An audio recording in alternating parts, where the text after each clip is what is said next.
Hello বন্ধুরা, কেমন আছেন? আজ আমরা এক দুর্ধর্ষ মুভি আলোচনা করতে চলেছি। আমরা মুভি এক্সপ্লেনে করতে চলেছি সদ্য মুক্তিপ্রাপ্ত এক কমেডি ও রহস্য ভরা ভুতুড়ে মুভি স্ত্রী 2 দিয়ে, যার বর্তমান আইএমডিবি রেট রয়েছে 7.7 আউট অফ 10, যেটি বক্স অফিসে এখন পর্যন্ত 542.70 কোটি টাকা কালেকশন করেছে। তো চলুন বন্ধুরা, শুরু করা যাক আজকের ভিডিও। একটু সেখান থেকেই শুরু হয় যেখানে স্ত্রী পার্ট 1 শেষ হয়েছিল, অর্থাৎ বিকি স্ত্রী চুল কেটেছিল আর স্ত্রী পুরোপুরি শক্তি শেষ হয়ে যায় ও স্ত্রী সেই গ্রাম ছেড়ে চিরকালের মতো চলে যায়। স্ত্রী চলে যাওয়ার পরে গ্রামে আরও এক নতুন সমস্যা দেখা দেয়। গ্রামে এসে যায় মাথা কাটা ভূত। মাথা কাটা ভূত হলো বিরাট এক ভয়ঙ্কর শরীরের মাথা আলাদা ভূত, যার মধ্যে রয়েছে অদ্ভুত শক্তি। সে যখন চায় তখন তার মাথা শরীরের সঙ্গে জুড়ে দেয়, আবার আলাদাও হয়ে যায়। আর তার যেহেতু মাথা কাটা ছিল তাই তার নাম মাথা কাটা ভূত। মুভির শুরুতেই মাথা কাটা ভূত মাটি থেকে বেরিয়ে এসে সে গ্রামের সমস্ত মেয়েদের শিকার বানাতে থাকে। মাথা কাটা ভূত বেরিয়ে প্রথমে একটি মেয়েকে ধরে ফেলে, যে মেয়েটি বাইরে সিগারেট খাচ্ছিল। আর মাথা কাটা ভূত আস্তে আস্তে তার কাছে এসে ধরে তাকে নিচের দুনিয়ায় নিয়ে চলে যায়, যেই দুনিয়ায় মাথা কাটা ভূতের ছিল। এইভাবে আমরা জানতে পারি স্ত্রী যাওয়ার পরে গ্রামে আরেক বিপদ এসেছে, যার নাম মাথা কাটা ভূত। এরপর দেখি মাথা কাটা ভূত এসেছে অনেক দিন হয়ে গেল। অনেকদিন পরে আমরা গ্রামের কিছু ক্যারেক্টারদের দেখি, যেমন রুদ্র ভাই। সে খুবই খুশি ছিল, কিন্তু হঠাৎ তার কাছে একটি চিঠি আসে। কিন্তু সেই চিঠি খুলে সে পরে জানতে পারে চন্দনী গ্রামের ব্যাপারে মাথা কাটা ভূতের ব্যাপারে তাকে চিঠি লেখা হয়েছে। এই চিঠি পড়ে রুদ্র ভাই বুঝতে পারে মাথা কাটা ভূত এসে গেছে। তাই সে তড়িঘড়ি করে বিকির কাছে যায়, কারণ বিকি সেই ছিল যে কিছুদিন আগে এই গ্রাম থেকে স্ত্রী ভূতকে তাড়িয়েছিল। তাই বিকি ছিল সেই গ্রামের হিরো। তাই রুদ্র ভাই বিকির কাছে সাহায্য চাইতে আসে, কিন্তু বিকি তো এখন শ্রদ্ধার প্রেমে হাবুডুবু খাচ্ছিল। তাই সে শ্রদ্ধাকে সবসময় কল্পনা করতে থাকে। বিকি রুদ্র ভাইকে শ্রদ্ধা ভেবে তাকে কিস করে বসে, কিন্তু রুদ্র ভাই তাকে একটি চড় মেরে তাকে আবার হুঁশে নিয়ে আসছে। এরপর রুদ্র ভাই বিকিকে মাথা কাটা ভূতের ব্যাপারে বলে সে আসছে, কিন্তু বিকি রুদ্র ভাইয়ের কথায় কান দেয় না, কেননা সে এখনও শ্রদ্ধার প্রেমে হাবুডুবু খাচ্ছিল। তাই বিকি রুদ্র ভাইয়ের কোনো কথা শোনে না।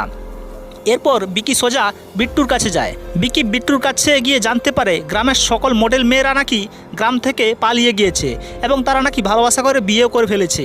আর এটাও জানতে পারে বিট্টু একটি মডেল মেয়েকে এখন ভালোবাসে, যার নাম চিট্টি। বিকি ও বিট্টু দেখা করতে আসে চিট্টির সঙ্গে। আমরা জানতে পারি চিট্টি একজন মডেল মেয়ে আর বিট্টু তাকে প্রচণ্ড ভালোবাসে। এইভাবে তার বাড়ির দিকে আস্তে আস্তে অনেক রাত হয়ে যায়। বিট্টু বাড়িতে এসে চিট্টিকে গান শুনিয়ে ঘুমিয়ে পাড়িয়ে দেয়। এরপর বিট্টু বাইরে এসে বিকির সঙ্গে কথা বলতে থাকে।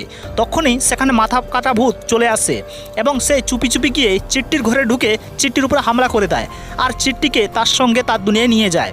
হ্যাঁ, তবে মাথা কাটা ভূত যখন চিট্টিকে ধরেছিল, চিট্টি প্রচণ্ড চিৎকার করে। এর জন্য ঘরে থাকা সবাই আওয়াজ শুনতে পায়। বাইরে থাকা বিট্টু বিকিও এই আওয়াজটি শুনে তারা ঘরের দিকে দৌড়ে আসে, কিন্তু তখনই মাথা কাটা ভূতটা চিট্টিকে তার সাথে নিয়ে গেছে।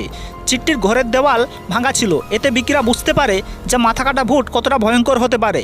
এরপর তারা সবাই গ্রামের লোকজনকে নিয়ে চিট্টিকে খুঁজতে বেরোয়। গ্রামের একজন বলে সে চিট্টিকে মাথা কাটা ভূতের সঙ্গে নিয়ে যেতে দেখেছিল।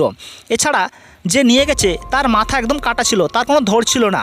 এটা শুনে গ্রামের লোকেরা প্রচণ্ড ভয় পেয়ে যায়। পরে বিকি জঙ্গলের দিকে গেলে সে শ্রদ্ধাকে দেখতে পায় ও শ্রদ্ধার সাথে কথা বলতে থাকে। সে এতদিন কোথায় ছিল, কিন্তু শ্রদ্ধা বিকির কথায় কান না দিয়ে সে বিকিকে বলে গ্রামে এক রাক্ষস এসেছে, যার নাম মাথা কাটা ভূত। এখানে স্ত্রী পুরুষদের নিয়ে গিয়েছিল, এইভাবে মাথা কাটা ভূত সমস্ত মহিলাদের নিয়ে যাচ্ছে এবং শ্রদ্ধা সেখান থেকে চলে যায়। এরপর বিকি মাথা কাটা ভূতের ব্যাপারে বুঝতে পারে, তাই সে রুদ্রা ভাইয়ের কাছে যায়। সেখানে গিয়ে সে দেখতে পায় বিট্টুও সেখানে রয়েছে। রুদ্রা ভাইকে মাথা কাটা ভূতের ব্যাপারে বলতে থাকে বিকি, কিন্তু রুদ্রা ভাই মাথা কাটা ভূতের ব্যাপারে অনেক তথ্য সংগ্রহ করে ফেলেছে। আসলে মাথা কাটা ভূত হলো অনেক বছর আগে সে গ্রামে রাজ করত, কিন্তু সে সবসময় নেশা করে থাকতো। এদিকে বেশ্যা স্ত্রী যখন অন্য কাউকে ভালোবেসে বিয়ে করে নেয়, তখন মাথা কাটা ভূত প্রচণ্ড রেগে যায় আর তার জন্য সে স্ত্রী ও তার স্বামীকে আগুনে পুড়িয়ে মেরে দেয়। কিন্তু অন্যদিকে স্ত্রীর একজন কন্যা সন্তান ছিল, সে তখন খুব ছোট ছিল, তাই তাকে সে মারতে পারেনি। কিন্তু স্ত্রী মরে গেলেও সে আত্মা হয়ে মাথা কাটা ভূতের উপর হামলা করে দেয় এবং তার মাথা কেটে দেয়। এই কারণে তার নাম আজ মাথা কাটা ভূত। তবে হ্যাঁ, যতদিন স্ত্রী গ্রামে ছিল মাথা কাটা ভূত ভয়ে এখানে হামলা করতে পারতো না। কিন্তু আজ থেকে কিছু বছর আগে যখন বিকি স্ত্রীর চুল কেটেছিল তখন স্ত্রীর পাওয়ার পুরো কমে যায় আর সে গ্রাম থেকে অনেক দূরে চলে যায়। যেই স্ত্রী চলে যায় মাথা কাটা ভূত আজাদ হয়ে মেয়েদের ওপর হামলা করতে থাকে। আর মাথা কাটা আজও মনে করে যে মেয়েরা শুধু বাড়ির কাজ করার জন্য, তাই সে সমস্ত মেয়েদের ধরে নিয়ে যায়। তারা সবাই আলোচনা করতে থাকে মাথা কাটা ভূতকে কীভাবে তারা পরাস্ত করবে। তখনই তারা বুঝতে পারে প্রথম স্ত্রীকে খুঁজে আনতে হবে, কারণ স্ত্রী পারে মাথা কাটা ভূতকে মারতে। আপনাদের আগেই বলেছে স্ত্রী মাথা কাটা ভূতকে বন্দি করেছিল এবং তাকে মেরেছিল, তাই তারা প্রথমে স্ত্রীকে খুঁজবে। কিন্তু তারা মনে করে জানাই একমাত্র পারে মাথা কাটা ভূতকে আনতে, কারণ জানার শরীরে এখনও স্ত্রীর কিছু মুহূর্ত আছে যেটা চাইলে জানা স্ত্রীকে এখানে আনতে পারে। তাই তারা সবাই জানার কাছে ছুটে যায়। তারা সবাই জানার বাড়িতে চলে যায় আর জানাকে জোর জবরদস্তি করে নিয়ে আসে। কিন্তু জানা মাথা কাটার কথা শুনে একদম ভয় পেয়ে যায় আর তাদের সাথে যাবে না বলে। কিন্তু বিকি আর বিট্টু কোনো মতে জানাকে মানিয়ে নেয়। এরপর বিকি, জানা, বিট্টু ও রুদ্রা ভাইকে নিয়ে সেই জায়গায় যায় যেখানে আগের পার্টে ফাইট হয়েছিল। তারা মনে করে স্ত্রী সেখানেই থাকবে, কিন্তু স্ত্রী তো ছিল না। তবে সেখানে মাথা কাটা ভূত হঠাৎ চলে আসে আর সে তাদের উপর হামলা করে দেয়। হামলার ফলে জানা গুরুতর আহত হয়, তবে তার শ্বাস একদম বন্ধ হয়ে গিয়েছিল। বিকি ও রুদ্রা ভাই মনে করে জানা হয়তো মারা গেছে, কিন্তু 2-3 মিনিট পরে জানা বেঁচে ওঠে আর তাদেরকে বলে জলদি সেখান থেকে পালিয়ে যেতে। এরপর তারা সবাই সেখান থেকে পালাতে থাকে, কিন্তু মাথা কাটা ভূত তাদের পিছু হামলা করতে থাকে। কোনো মুহূর্তে তারা 4 জন গ্রামের একটি কোণে এসে লুকিয়ে পড়ে, কিন্তু মাথা কাটা ভূত তাদেরকে ধরে ফেলে এবং তাদেরকে সবাইকে আহত করতে থাকে। মাথা কাটা ভূত বিকিকে হাওয়ায় ঝুলিয়ে তাকে মারতেই যাবে, তখনই সেখানে মাথা কাটা ভূতের উপর কেউ যেন হামলা করে দেয়। আর সে ছিল শ্রদ্ধা কাপুর। সে তার চুলের চুটি দিয়ে মাথা কাটা ভূতকে মারতে থাকে, কেননা স্ত্রীর চুটিতে পাওয়ার প্রচণ্ড ছিল। প্রথমে পাটে বিকি স্ত্রীর চুল কাটলে সেটি শ্রদ্ধা তার চুটিতে লাগিয়ে নিচ্ছিল, তাই স্ত্রীর পাওয়ার প্রচণ্ড বেড়ে যায়। যদিও শ্রদ্ধার শক্তির থেকেও মাথা কাটার শক্তি বেশি ছিল, তা সত্ত্বেও শ্রদ্ধা কোনো মতে মাথা কাটা ভূতের সাথে লড়াই করে সেখান থেকে তাকে হারিয়ে দেয়। পরের দিন সকালে সবাই মিলে মাথা কাটা ভূতকে কীভাবে হারাবে আলোচনা করতে থাকে। তখনই জানাকে বলে সে কিভাবে বেঁচে ফিরল। তখন জানায় যে সে বেহুশ অবস্থায় মাথা কাটা ভূতের দুনিয়ায় গিয়েছিল। সে দেখে মাথা কাটা ভূতের দুনিয়ায় শুধু শুকনো গাছ আর লাভা ভরা নির্গত নদী রয়েছে। এছাড়া সেখানে অনেক মেয়েকে দেখলো যারা কিছুদিন আগে গ্রাম থেকে হারিয়ে গিয়েছিল। তাদের মধ্যে চিট্টিও ছিল। এবার এটা শুনে তারা সবাই বুঝতে পারে বিগত বহু বছর আগে কেন মেয়েরা নিখোঁজ হয়েছে, কারণ মাথা কাটা ভূত তাদের সবাইকে সেখানে নিয়ে গেছে। কিন্তু এটা শুনে সবাই খুশি ছিল যে সমস্ত মেয়েরা এখনও জীবিত আছে। রুদ্রা ভাই বুঝতে পারে মাথা কাটার দুনিয়ার ব্যাপারে তাকে যে চিঠি পাঠিয়েছিল, অবিকল চিঠি এই রকমই লেখা ছিল। কিন্তু চিঠি কোথা থেকে এসেছিল সে জানতে পারে যে চিঠি একজন ব্যক্তি ভোপালের পাগলাগারদ থেকে পাঠিয়েছে। তাই তারা ঠিক করলো ভোপালের পাগলাখানা গিয়ে খোঁজ নেবে। পাগলাখানায় এসে দেখে সব চিঠি অক্ষয় কুমার রুদ্রাকে পাঠিয়েছে। কিন্তু তারা আশ্চর্য হয় যে অক্ষয় কুমার কীভাবে জানলো মাথা কাটা ভূতের ব্যাপারে। তখনই অক্ষয় বলে সে তার বংশ ছিল, মাথা কাটা ভূত তার দাদা পরদাদা, তাই সে মাথা কাটা ভূতের ব্যাপারে সব জানে, যার জন্য রুদ্রাকে সে চিঠি পাঠিয়েছিল। অক্ষয় আরও বলে মাথা কাটা ভূত যে সমস্ত মেয়েদের বন্দি করে নিয়ে গেছে তাদেরকে সবাইকে বলি দেবে গ্রামের পুজোর শেষের দিন। রুদ্রা ভাইরা এটা ভেবে আশ্চর্য হয় যে গ্রামে আগে থেকেই পুজো চলছে আর আগামীকাল শেষ দিন। তারা কি করবে ভেবে উঠতে পারছিল না, তাই মাথা কাটা ভূতকে কাল পর্যন্ত বাধা দিতে হতো। মাথা কাটাকে মারতে হলে স্ত্রীকেই ডাকতে হবে, তাই তারা প্ল্যান করে এক মেয়েকে দেখিয়ে মাথা কাটাকে ডাকবে। রুদ্র ভাই তখন তার পরিচিত তমন্নাকে এইসব কথা বলে। তমন্নাও রাজি হয়ে যায় আর গ্রামে তমন্নার একটি আইটেম গানের মাধ্যমে মাথা কাটা ভূতকে ডাকা হয়। মাথা কাটাও তমন্নাকে নিতে আসে, কিন্তু বিকি ও রুদ্রা ভাইরা মাথা কাটার উপরে হামলা করে দেয়। মাথা কাটা বিকিকে আছড়ে মারলে বিকি মাটিতে পড়ে যায় আর গ্রামের সব পুরুষরা মাথা কাটাকে ঘিরে ফেলে তমন্নাকে প্রোটেক্ট করতে থাকে। কিন্তু মাথা কাটা তার শক্তির প্রয়োগ করে সে সব পুরুষদের তার বসে নিয়ে আসে আর তমন্নাকে সে তার নিজের দুনিয়ায় নিয়ে যায়। মাথা কাটা ভূতকে হারানোর প্ল্যানটা একদম তাদের ফেল হয়ে যায়। আমরা দেখি মাথা কাটা গ্রামের পুরুষদের বশ করলে কিছুজন বশ থেকে বেঁচে যায়। এদের মধ্যে ছিল বিকি, রুদ্রা ভাই ও জানা। এইসব দেখে তাদের প্রচণ্ড রাগ হয়। তারা টার্গেট করে মাথা কাটা ভূতকে তাদের দুনিয়ায় গিয়ে মারবে আর সমস্ত মেয়েদের বাঁচাবে। এখানে আমরা দেখি এই 3 জনদের সাথে শ্রদ্ধা কাপুরও সাথে ছিল। এখানে শ্রদ্ধা বলে মাথা কাটা ভূতকে মারতে হলে সেই হাতিয়ারটাই লাগবে যেটা দিয়ে তুমি স্ত্রীকে মেরেছিলে আর যেটা মাথা কাটা ভূতের দুনিয়ায় আছে। কিন্তু মাথা কাটা ভূতের দুনিয়াটা ঠিক সেখানেই ছিল যেখানে স্ত্রীর প্রথম পার্টের দুনিয়া ছিল। পার্থক্য শুধু এটাই, মাথা কাটার দুনিয়া কোনো স্ত্রী বা পুরুষ প্রবেশ করতে পারবে না। কিন্তু শ্রদ্ধা তার সমস্ত পাওয়ার ব্যবহার করে সে বিকির শরীরে গিয়ে মাথা কাটা ভূতের দুনিয়ায় প্রবেশ করে।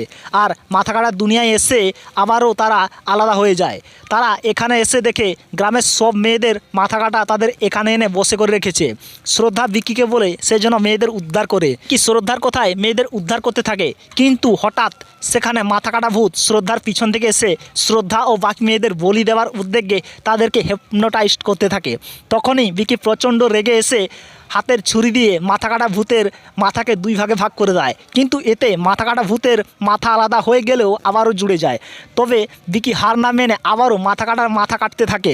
আমরা দেখতে পাই যতগুলি কাটা মাথার অংশ এখানে ছিটিয়ে ছিটিয়ে রয়েছে ততগুলি মাথা আলাদা আলাদা হয়ে যায় আর নতুন মাথা তৈরি হয়। তাই মাথা কাটা তার সব মাথাগুলি দিয়ে বিকি ও শ্রদ্ধাকে মারতে থাকে।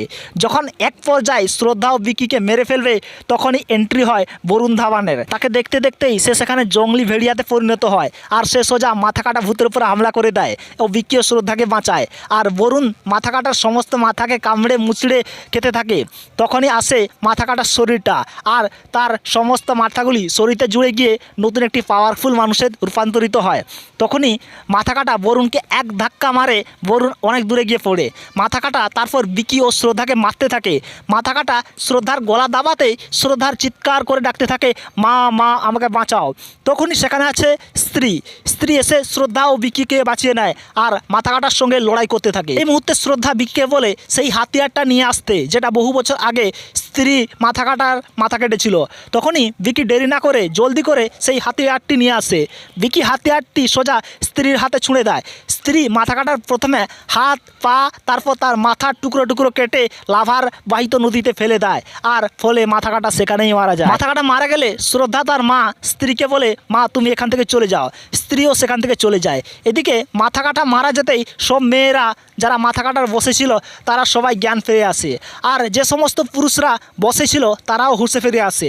এরপর সবাই মিলে গ্রামের দিকে চলে যায় আর শ্রদ্ধা কাপুর বিকিকে বলে তার ব্যাপারে আসল রহস্য। সে আসলে স্ত্রীর মেয়ে ছিল, কিন্তু বিকি এতে বিশ্বাস করতে পারে না। সে মনে করে স্ত্রী তো মারা গেছে বহু বছর আগে আর তার মেয়েও মারা গেছে, তবে শ্রদ্ধা কীভাবে বেঁচে আছে। শ্রদ্ধা বলে সে আসলে এক আত্মা আর বিকি যখনই তাকে মনে করবে শ্রদ্ধা তার কাছে চলে আসবে। এভাবে সে বিকির সামনে শ্রদ্ধা গায়েব হয়ে যায় আর এইভাবেই আমরা স্ত্রী 2 এর এন্ডিং দেখতে থাকি। তো কেমন লাগলো বন্ধুরা আজকের এই এক্সপ্লেনেশনটি? যদি ভিডিওটি ভালো লাগে থাকে ভিডিওটিকে লাইক করবেন আর আমাদের চ্যানেলে আপনিও জুড়ে যাবেন নতুন লেটেস্ট মুভির এক্সপ্লেন ভিডিওগুলি পাওয়ার জন্য। ততক্ষণে বাই।